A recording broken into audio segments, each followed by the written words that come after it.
Hey, what's up? Crap here, back again, doing another video. Thank you guys for checking it out. Make sure you guys check out Xbox Nation tonight, 8 p.m. Eastern. It's going to be a hell of a show. Great guest, dealer, and all that stuff back. Got a lot of cool stuff to talk about.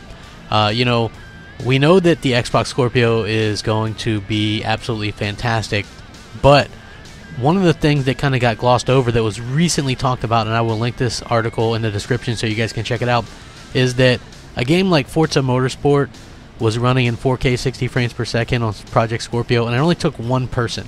Only one person was required to port Forza Motorsport, a 4K resolution, 60 frames per second on Project Scorpio.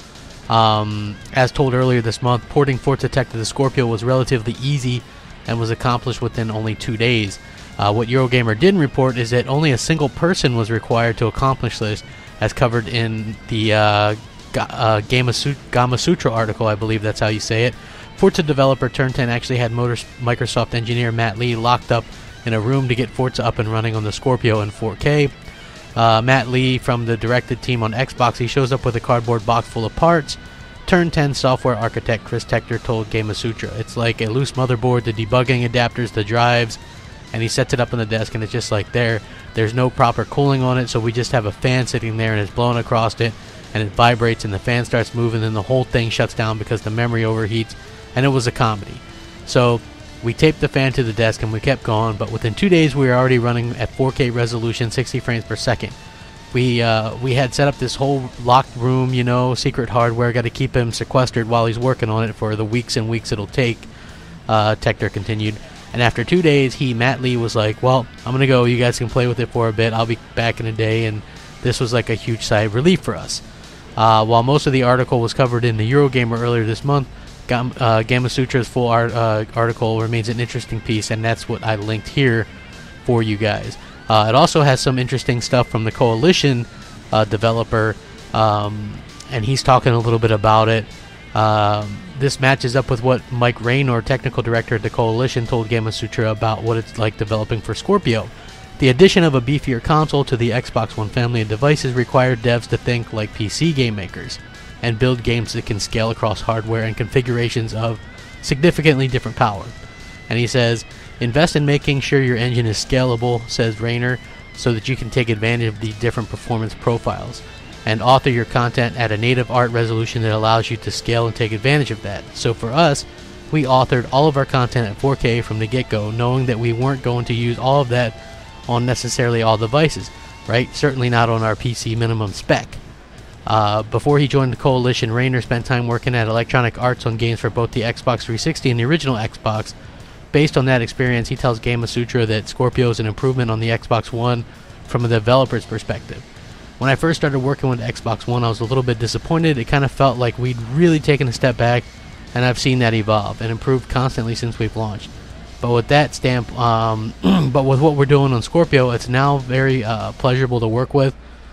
From a developer standpoint, when you think about Xbox One S with HDR and now a Scorpio, a lot of development for us is similar to PC, and we kind of think of PC as kind of the ultimate platform in terms of scalability and with all the different targets that we have. So if a studio is already accustomed to multi-platform development and has a system in place to produce games that can scale across different PC hardware configurations, both Raynor and Tector targeting Scorpio should be relatively straightforward. Like I said, porting Forza Motorsport in 2 days with one person bodes extremely well for Xbox Scorpio going forward. And the fact that a game like Gears 4 was built for 4K all along, I mean, we already know that's going to be 4K on Scorpio, no problem. Absolutely no problem whatsoever. So I think that this is fantastic news, obviously very exciting news, that the Scorpio is beyond expectations of what they thought. And it's weird to have a developer who works for Microsoft, in a sense, because he works for the Coalition, say that at first the Xbox One was a disappointment.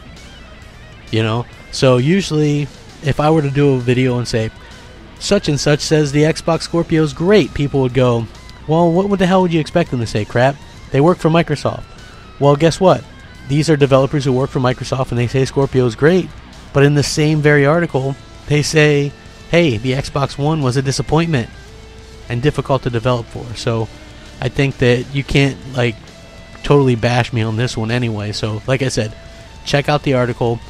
These developers are on point with this stuff. It's some technical stuff and things like that, but it's all very good news for us as fans. We're going to be getting an incredible console. That's what the bottom line is. And we're going to get a lot of developers. I think a lot of the games that Sony gets, third party, that end up being third party quote unquote exclusives, are going to end up on Xbox Scorpio and Xbox One, just because it's so easy to get the games ported over now. So I would expect that Sony's going to lose a lot of exclusives. A lot of them. Because they aren't owned by Sony. A lot of these games, even the Japanese ones, they're not owned by Sony. They're third party. And with them being super easy to port over, I can see a lot of those games coming over to the Xbox platform, and it makes total sense. Let me know what you guys think. Sound off in the comment section. Rate, comment, subscribe, because it helps out my channel tremendously. Thanks for watching. We'll catch you tonight on Xbox Nation. Rack 'em up. Crapgamer out.